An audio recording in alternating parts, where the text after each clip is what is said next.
Hey, what's up everybody, CJC presents WandA Workouts in Anime.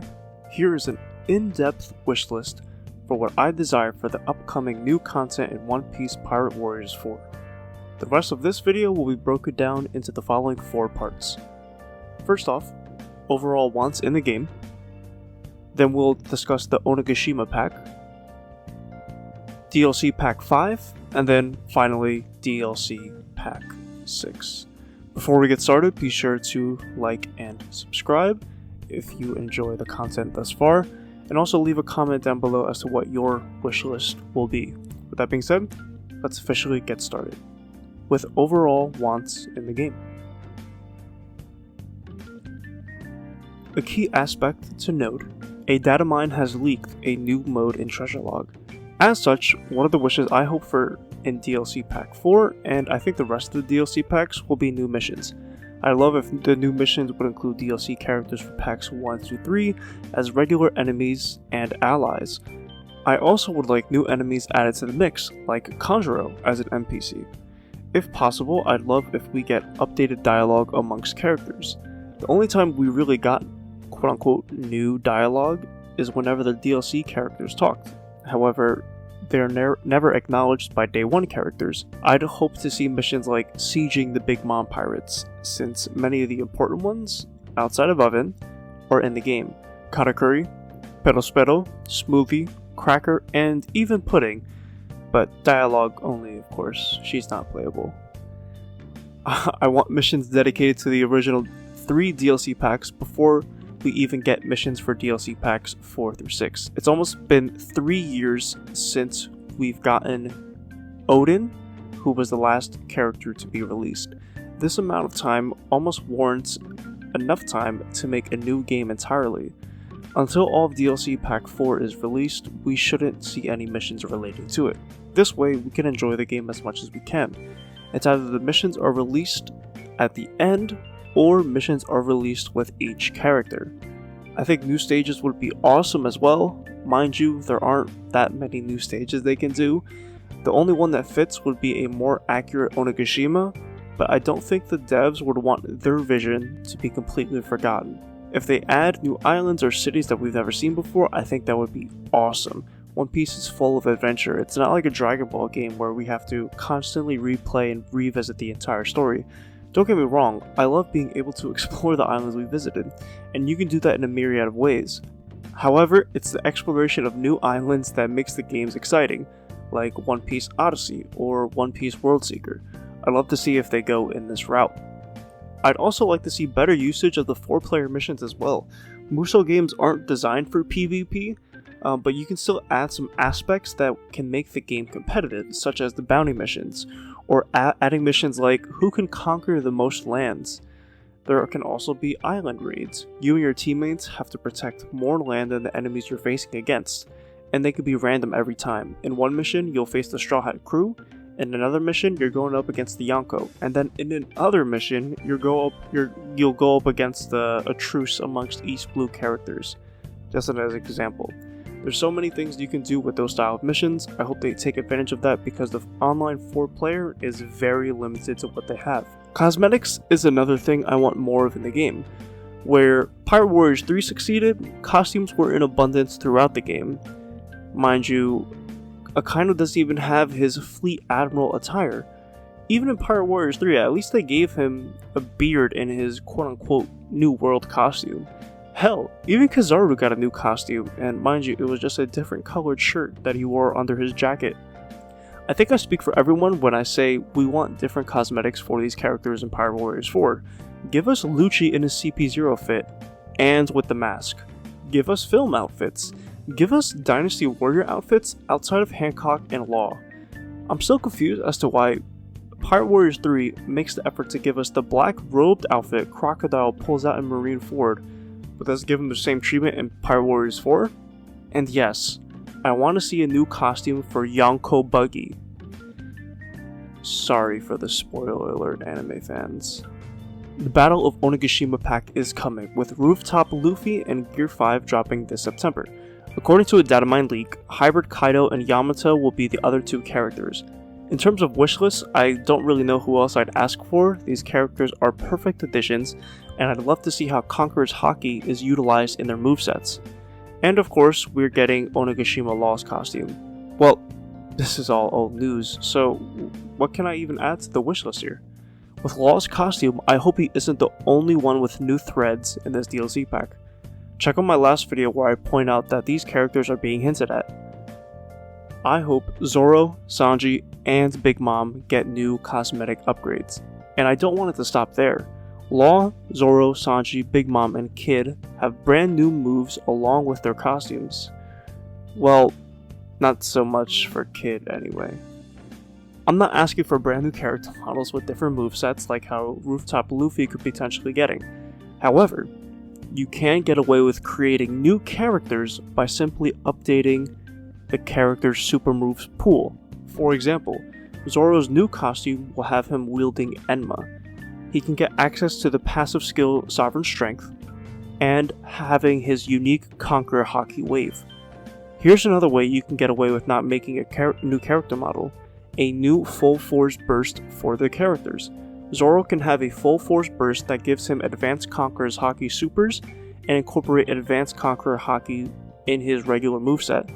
The combo string that utilizes Astra can include a mini Conqueror Haki blast as you slash. I'm not sure how advanced Conqueror's Haki will work in the game. I'm only basing the assumption when we saw the reveal trailer for Character Pass 2 and Luffy doing Red Rock, we can see the Black Lightning strike down in the surrounding area. This can also apply to Big Mom. Her new full force burst can include her having Hera on her side, or it can be completely busted and absorb life from basic enemy types as she grows taller in size with her life or death ability. And of course, once again, this can be applied to Sanji as well. His full force burst can be that all of his attacks have a percentage increase, and he's now able to use blue flames, not his regular red. I don't think this can be applied to Kid or Law, so having new supers and ultimates for those characters makes sense. Of course, with this pack, I'd like to get new missions that are based on the rooftop. I think it would be awesome if we get Kaido's castle as a new stage, and as you're making your way to the top, you have to fight Katakuri, even though he wasn't in Onigashima, but just to, have someone there. Then you fight Big Mom in her new costume and upgrades. And then as you're progressing more, you have to fight Jack, and then once you get to the rooftop, you have to fight Hybrid Kaido. I think it's a clever mission you can do, and that can be dedicated to the 4-player mission. There are a lot of creative missions you can now make with new characters in this DLC pack, and I hope the devs take advantage of it. It's DLC Pack 5, with Uta being the first character we're going to see. In a data mine, it's been leaked that this will be the Film Red pack. Along with Uta, a new Shanks, and Kobe will be playable. There have been no word on cosmetics. However, that will not stop me from wanting other characters and hoping that it isn't just a Film Red pack. Before I go into depth about characters I'll talk about my personal wishlist from the Film Red pack. I would definitely love new enemy types, perhaps enemies created from Taught Musica. I think it would be great to get a new story mode, exploring Elgia throughout the map with different plot beats. The last mission can incorporate us battling against Taught Musica as a giant enemy. Looking back at Pirate Warriors 3, we're no stranger to super giant enemies. In the main story, we do fight giant ores as a boss battle, and then we also come across him once again in the treasure log, if I'm not mistaken. So why not bring something similar to this game, where we have to fight Taught Musica? In treasure log, it'll make a great 4-player mission to take down the monstrosity. It's also interesting to see that Kobe will be playable. He's assisted through his recent actions in the manga for a moveset, but outside of that, Kobe didn't really do much in the movie. So let's see what Pirate Warriors 4 can cook up for him. And my last wish for the Film Red pack would be if all the Straw Hats get their Film Red costumes. Oh, I think that would be clean. Now, my actual wish list. I think the Film Red pack would be cool, but I really want to see a movie pack. Come on. Crunchyroll has added the last 3 films to the streaming service, that being Film Gold, Stampede, and Red. why not release characters from the most recent villains to the oldest? But first we get Uta, then we get Douglas Bullet, then Tessero. I would like for us to still get a story mode for Film Red. It's possible with all the characters being in the game, unless they're adding Helmeppo as an NPC as well. It's also possible to do the same with Stampede and Gold. Bullet and Tessero also have giant forms that could be transformations as well. Also, Bullet is a Conqueror Hockey user. The devs could do a lot of interesting combo strings with him as well. I think it would be awesome if we get new movie cosmetics for the Straw Hats in every movie. That might be asking a lot from the devs, but again, it's not impossible either. The initial time between the release date of this game, March 2020, and now August 2023, I don't think it's asking that much in my opinion. By the time DLC Pack 5 is released, it'll have been 4 years since the game's been released, considering it'll probably come out in the spring, DLC Pack 5. Again, just speculation. Cosmetics are what I imagine to be an easy addition to the game as well.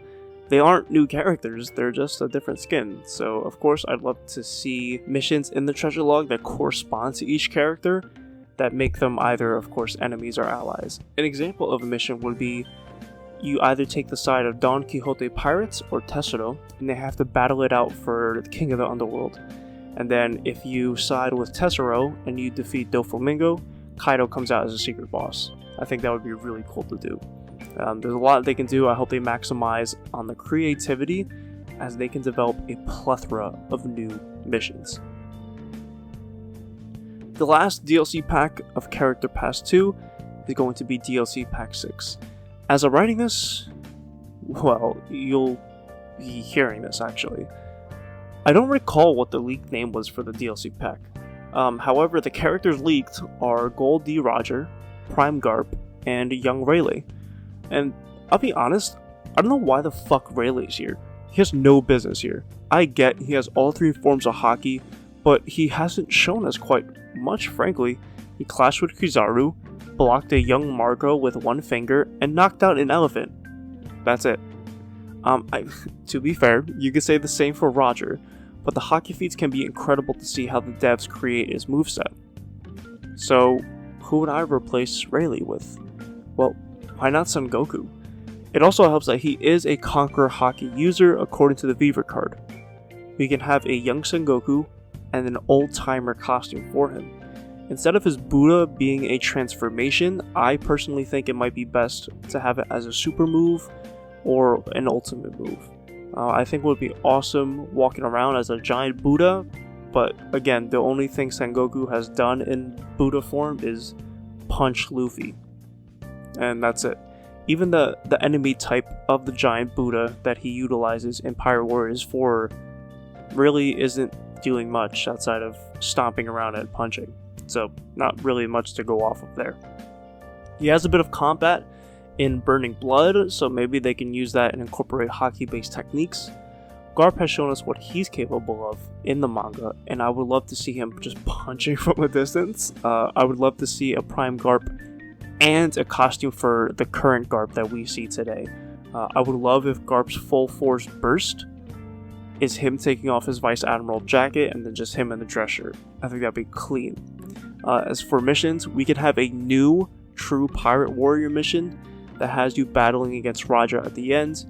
We can also have a mission of teaming up with Garp or Roger, and we go up against the Yonko.